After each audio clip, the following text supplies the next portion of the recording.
Thank you very much, Mr. Wang, for inviting me to participate at this CCG episode of China and Globalization in the Time of COVID-19. This dialogue on Sino-Africa cooperation is taking place at the right time when we are preparing to celebrate the 20th anniversary of Sino-Africa cooperation. As you all remember, it was way back in October, year 2000, when China-Africa initiated this wonderful FOCAC initiative. We are hoping to start taking stock of the achievement and charting the way forward. And under the current environment of COVID-19, this dialogue will provide input in our exercise. Well, a lot has been said by my colleagues, and maybe I will add a few things.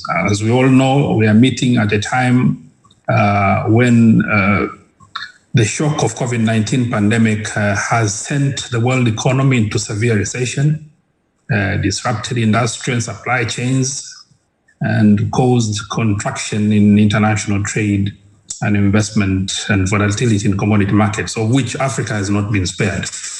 And the impact of COVID-19 pandemic will certainly redefine the new world order, and surely there is a need for China and African countries to safeguard their common interests in the face of adversity of COVID-19.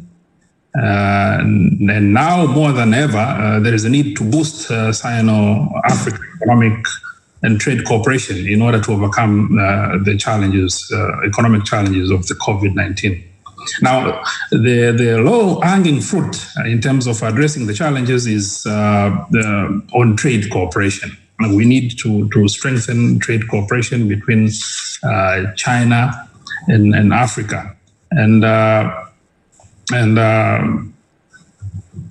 we are happy that during FOCAC, as mentioned by Ambassador of Ethiopia, one of the 8 initiatives was trade facilitation initiative that was announced by China.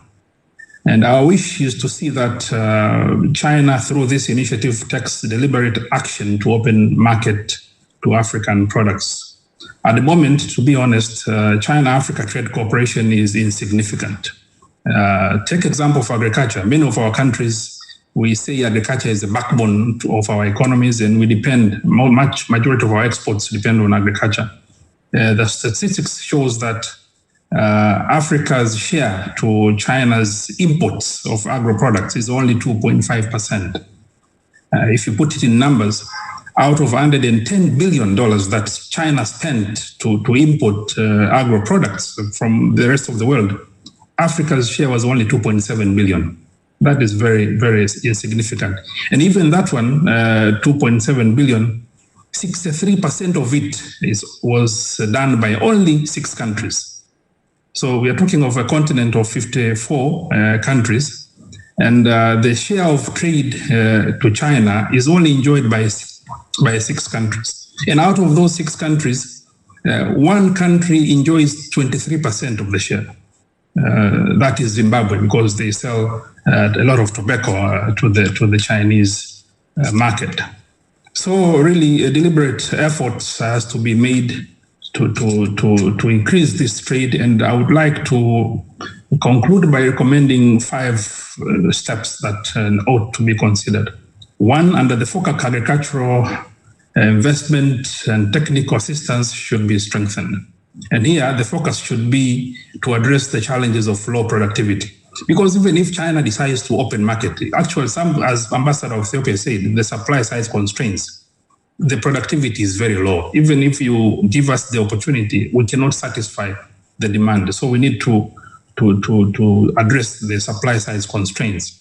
Number 2, we need to encourage Chinese and African enterprises to jointly set up to engage in production and processing of agricultural products. That is the value addition that my colleagues have talked about.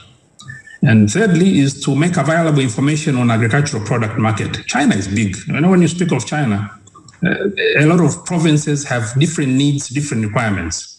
But also Africa itself is big. Each country has their own product. Ethiopia is talking of coffee. Ghana is talking of cocoa. Tanzania is talking of cashew nut. Chinese market need to know what is available where and in what quantity. So this is very important. And fourth, which was mentioned by my colleague from Ethiopia, we need to fast-track agricultural product quality certification. It takes a long time to access the Chinese market through this quality certification process. And lastly, our countries ought to have a bilateral agricultural products display and promotion. I've seen some of the cities like Shanghai, Jiangsu, Nanjing, and now Tianjin. They've introduced this kind of mechanisms. I think we ought to encourage other provinces to follow suit so as to be able to enable Chinese market to get information about African products. Well, thank you very much, and hope for another opportunity to participate in such forum. But more importantly, I thank CCG and I thank Ghana and I thank Development Imagine for inviting and organizing this. Thank you. Thank you, Ambassador Karuki, for your very,